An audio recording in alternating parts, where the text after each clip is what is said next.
So Jody, over to you. Well, thank you. Well, in a sense, I've got one of the easiest and nicest presentations to do for the conference because I'm here to report about success. So there's no way for me to mess up this talk. So I'm really glad to be here, and I'm really glad to see so many folks here in attendance. This presentation is brought to you by the usual gang of idiots. So we've got Andrea Amy from GeoSolutions, we've got myself, Jody Garnett, and we've got Gabriel Roland. Yeah, we'll see a little bit more, but each of our employers, GeoSolutions, GeoCat, and Camp to Camp, has had a role to play in responding to a crisis in the GeoServer project with a very forward-thinking and robust response. So I'm really glad to be here today to talk a bit about that. Now, I will warn you that Andrea is very detailed-oriented, and he had these slides before me, so there's far more technical details than anybody should be comfortable with. So I might skip over some of those, but I just want to talk a little bit more about what challenge we are facing and how that challenge was met.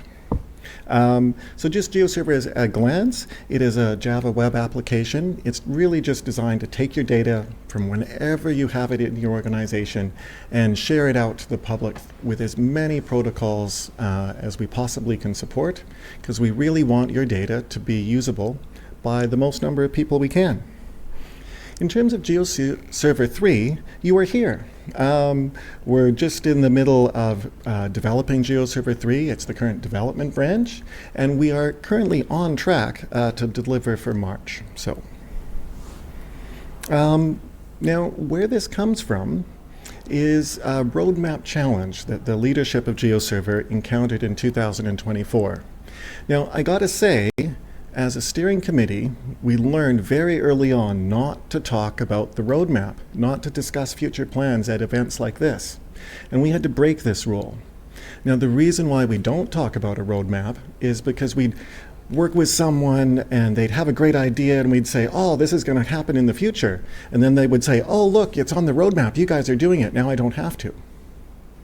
So we learned very early on not to talk about development until it was actually there and was kind of on the release schedule and so on. But we had a challenge here, and we had to meet it by being upfront and open with our community about some of the challenges we were facing. Now, GeoServer is built on a whole bunch of other libraries, dependencies, and sometimes they break things. And yeah, sometimes they decide to break a lot of things, and that becomes a challenge for the project. We need to upgrade. And this is one of those times. Now, we are used to one thing having to upgrade at a time, and usually we meet that with crowdfunding, like a sponsorship call for funding and a code sprint, and usually those cost about $50,000 a pop. We've done that before to upgrade our user interface library and so on. So we get some resources together in cash, we get some resources together in kind, and we've been able to sustain the project that way. But we've had a bit of a disaster. We've had a whole bunch of changes all happening at once. So this happens with the Spring framework. This is the scaffolding that we build the GeoServer application on. Yeah, we have to upgrade from Spring Framework 5, which reached end of life, to Spring Framework 6. And I gotta say, we really do need to perform this update. So the Spring Framework in the past has been the subject to security vulnerabilities. And so right now, if a vulnerability comes in, we can only mitigate. We can't give you an updated copy of GeoServer that we know you can get operational authority to run in your environment. That's a considerable risk for every organization worldwide that's using GeoServer. And as a steering committee, we saw this problem on the horizon, and we said, please, we got to deal with this. Come help out. So just to carry this on, to upgrade Spring required that we updated from Java 11 to Java 17. It also replaced the security integration framework called Spring Security. And it also made us do a major change from Java Enterprise Edition to Jakarta Enterprise Edition. So with Spring Security Update, all our implementation of OAuth 2 had to be thrown out. OAuth 2 became so popular they folded it in to the core Spring security, and we had to do a complete rewrite. Yeah, so that's a bit traumatic for everyone who actually operates within a standard LDAP environment and so on, makes use of this. We had to do the update to Jakarta Enterprise Edition. Oracle was perhaps a poor custodian of Java Enterprise Edition, and with a little bit of persuasion from the industry at large, they donated it to the Eclipse Foundation. They didn't donate the name, and so that's why it's renamed as Jakarta Enterprise Edition. As part of this change, we also are forced to update our user interface library, which is Wicket, from Wicket 7 to Wicket 8 to Wicket 9 to Wicket 10. So that's a lot of changes. And if you remember, these ones tended to cost about $50,000 a pop when we've done them historically. So this is really intimidating to us as an organization.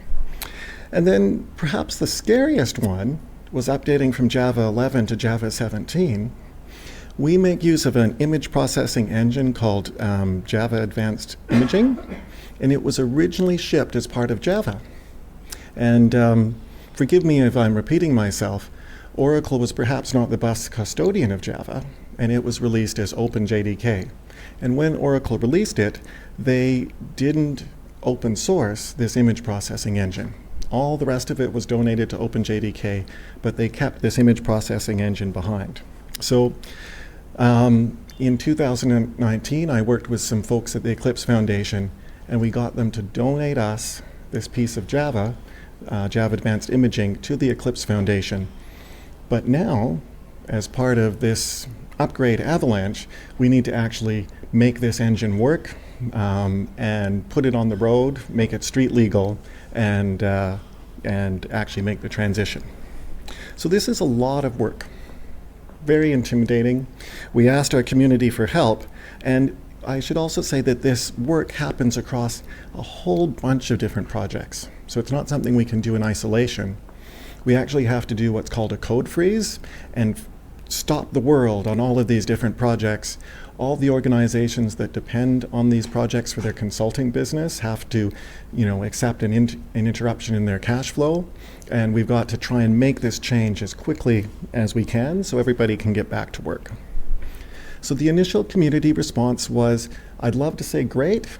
I was really glad that there was a community response, and in particular, Brad Harris made good progress on updating the user interface library. My coworker, David Blasby, did the Wicket upgrade from 8 to 9, and so we were able to do a lot of the user interface upgrades.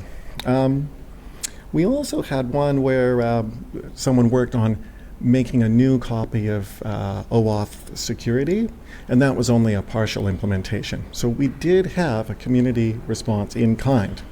But still, 2024 came and went, and Spring Framework 5 reached end of life, and we started running with this uncertainty. So last year in September, we did a crowdfunding, and this was a response by 3 companies, GeoCat, Camp to Camp, and GeoSolutions. Because of the sheer amount of work involved, it was more work than any one organization had staff to put towards it. It was also far more expense than we wanted any one customer to pay for. And so this is a great recipe for a crowdfunding arrangement. Now, we did this in a 2-phase crowdfunding, so we didn't want to start work and collect money from anybody until we were assured that we could finish the job. So we did a first phase where we collected pledges, and only once we met our pledge goal did we start sending invoices and started actually cutting code. So I was really proud of all of these organizations for having a grown-up response to a very challenging situation. So I know Yaron's here. Do we have anyone from Camp to Camp or GeoSolutions? So everybody, tip of your hat to Yaron. Oh, here's the man here. So here's someone from GeoSolutions. Thanks very much. I was really impressed with this response. With so many changes, we've never attempted such a big change before, but it really needed to be done to have a roadmap to the future. So we made the decision to give it a new name. Now, I know it's really traumatic whenever a new version number comes out. You might have to go through all of your procedures again in order to be allowed to run the newest software. But honestly, it has been 15 or 16 years of GeoServer 2. We think we could ask you to go through those procedures again for GeoServer 3. And in terms of the funding, we secured funding about June of last year. Some of this work came in in-kind donations. And we did set our initial funding target at 550,000 euros. We actually raised over 600,000 euros.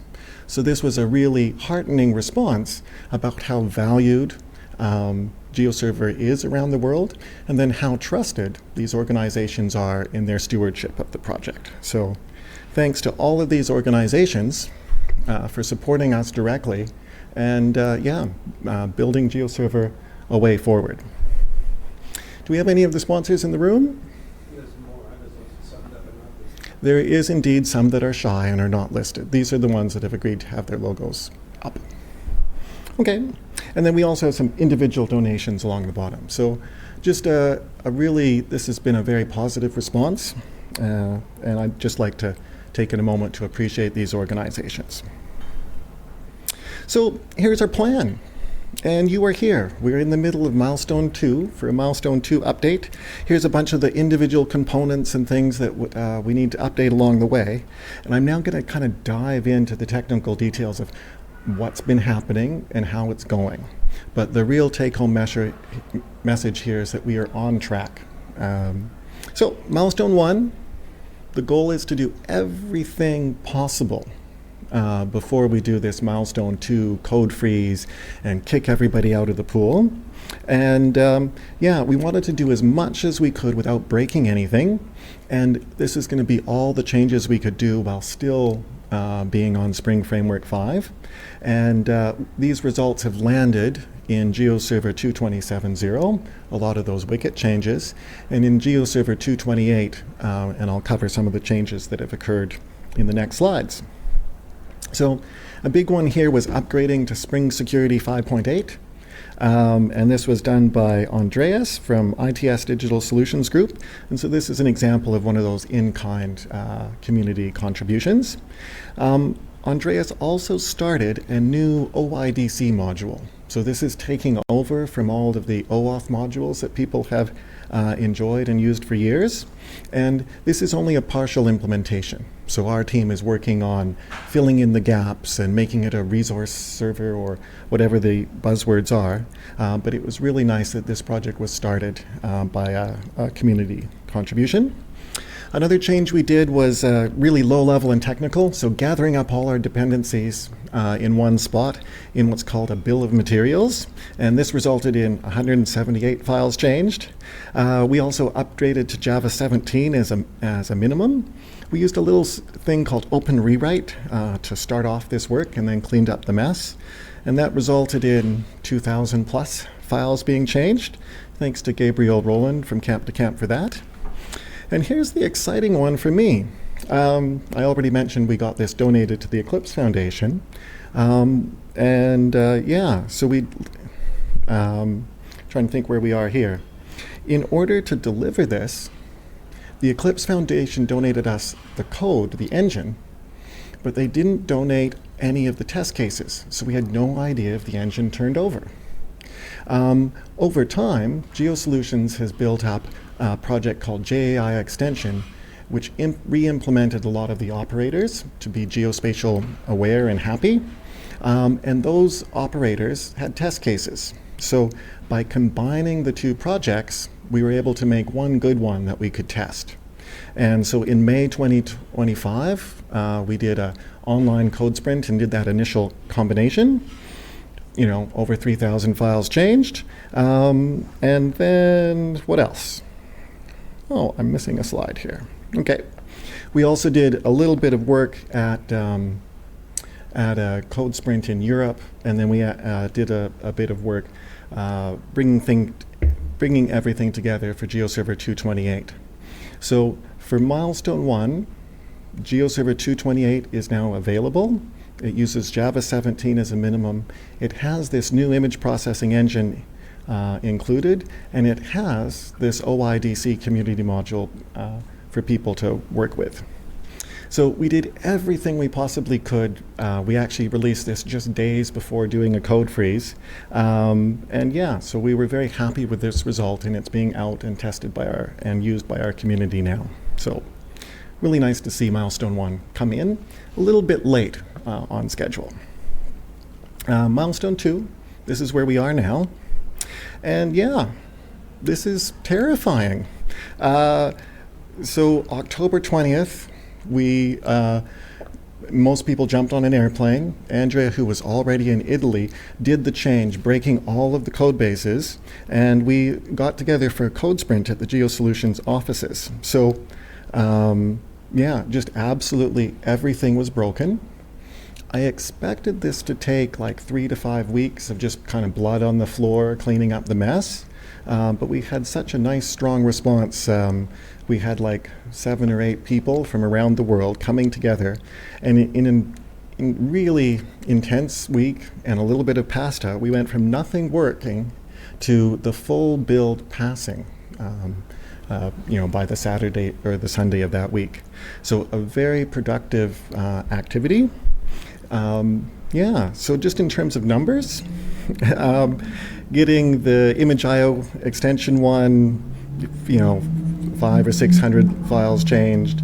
Getting the GeoTools, this was several hundred, GeoWebCache several hundred, and GeoServer 1,500 files changed. So a huge amount of churn in the code base, but we were able to get things building.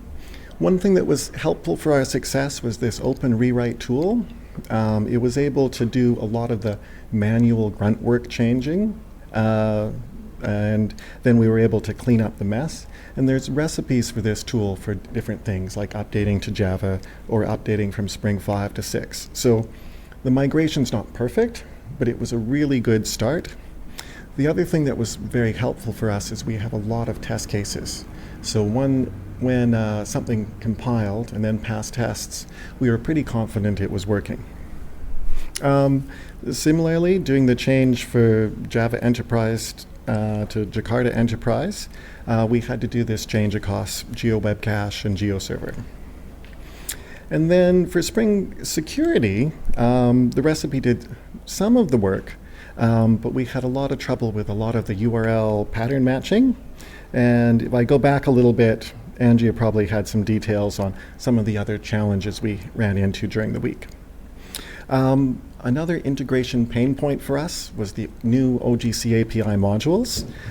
The integration with our dispatcher, the core thing that takes incoming requests and figures out which service to route it to, is pretty complex, especially because we try to integrate the traditional OGC services and OGC API with respect to security and traffic control and so on. So that was very sensitive to the changes in Spring, but once again, it took a couple days of being scared, but it was successful. And then the change to Wicket, initially it looked like absolutely nothing was working. We've introduced a security control called content security policies, which start to enforce things at the browser level. Once we actually got that working, the rest of the user interface appears to be functioning okay. So we're cautiously optimistic, and some of our partners are testing the nightly builds as we go. We were also able to do the Jetty upgrade. This is what is the application server that's used when you download the GeoServer binary distribution. And we were upgrading from like Jetty 9 to Jetty 12, and a lot has changed, and Jetty 9 was no longer supported. So it was really nice to come up to a supported release. One thing that's frustrating is, who has ever heard of Mapfish print? Anybody? One person? A couple people? I'm sorry. So this is a kind of a PDF generation library. It was one of the original kind of OSGeo projects. And Mapfish print version 2 is no longer kind of active. Mapfish print version 3 actually does a different problem. It generates like multi-page reports or so on. But GeoServer still uses this kind of orphaned project called Mapfish Print for our printing library.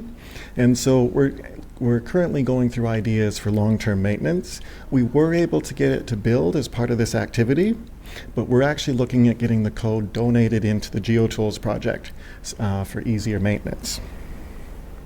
And then this wasn't actually expected until milestone 3, but we were able to get basic Tomcat 10 and 11 functional over the last couple of weeks. So this part is a little bit ahead of schedule, which is nice. We've been able to set up some of the nightly Docker builds for people to try. Yeah, community modules. This is kind of an interesting one.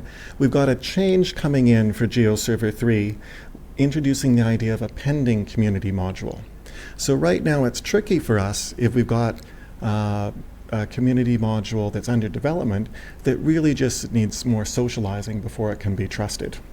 So developers can say, hey, I nominate this to be a pending module. We ask them to clearly list what's needed to complete the work, and then we make it available for wider distribution alongside GeoServer.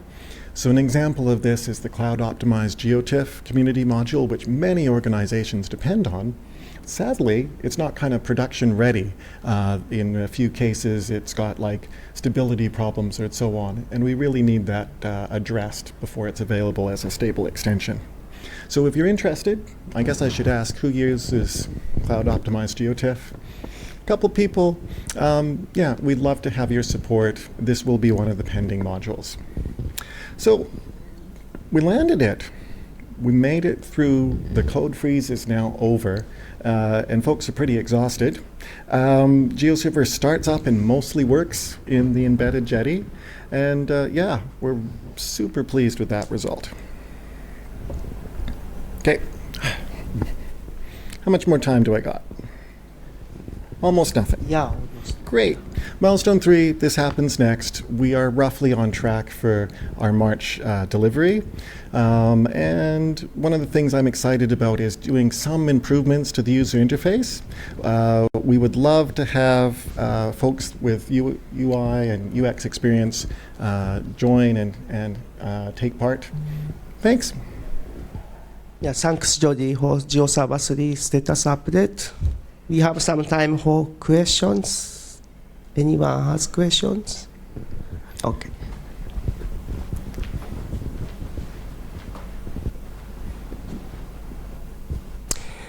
So Spring 5 and the unknown future of unknown vulnerabilities being identified. Right.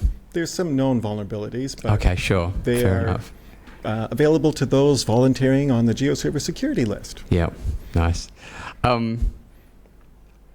How long do you think you will continue to try to mitigate and address those before there's no longer any messaging with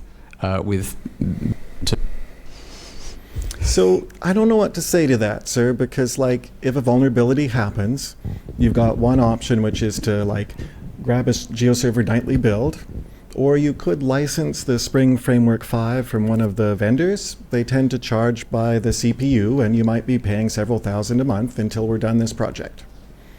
Does that answer your question? Yes, thank you. How long would you like me to support you? Oh, no, look, I'm not planning on doing that. Okay. Sorry, I'm not planning personally on doing that with my company, Yeah. but I know that, you know, inevitably some people have set up GeoServer in places and then left that company. Yeah. A bunch of people are relying on it there. It's They got very no one true. internal. I actually have a talk tomorrow about meeting security with kindness and compassion, and it's amazing the list that the black hat attackers, they can list tens of thousands of GeoServers, and I have no way of contacting those folks. Yeah, yeah. But good question, and yeah, I'm just really glad that we've got something on track to for everybody to enjoy in March. Yep, and if there is an emergency between now and then, we might cut like a release candidate or something for people to use in a crisis. Yep. Yeah, maybe one more questions if anyone has. Okay. Hi, Jody. Thank you. Good talk. Mentioned about the EO stack extension that's coming. Can you talk a bit more about what that is? The EO stack? Yeah, or the EO search. Sorry, the pending request that you were talking about. Oh, right. So that was just one of the modules that was volunteered as a test guinea pig as we try out the procedure. So it's quite close to being released. It just needs more people to try it out. And so it's been put forward as an example of a pending community module. So one that is under active development and just needs a little bit of more love before it can be trusted as part of the wider GeoServer release. Oh, okay. So Cool. it was just an example. Oh. Yep. I think the last question. In that third stage of the roadmap, you had cloud native support as one of your plans. I was wondering, what is that plan? Oh, no, fair enough. So cloud native is an example of a downstream integration of GeoServer. And so the different companies that are part of the consortium, GeoServer is one component in a larger software universe that they support. And so Cloud Native is a distribution of GeoServer. It's actually available from the GeoServer repo, and it packages the GeoServer components into little Spring Boot apps so that they can independently scaled. It's been out for a couple years, and I know we've been evaluating it for use at GeoCat. So it's certainly a fun project to explore. GeoServer 3 also covers the downstream integration testing with, GeoNode and MapStore and other parts of the wider ecosystem. Yeah. Maybe GeoOrchestra, I can't remember. Yeah, but good question. We certainly want GeoServer 3 to be tested and easily adoptable by folks in the community. I should also say we're making no changes to the data directory during this transition. So even though it's a major version number, we're really trying to lower the barrier so everyone has a smooth transition. Okay, thanks, Jody, for the presentation. You're welcome. This is where you all get to go for lunch.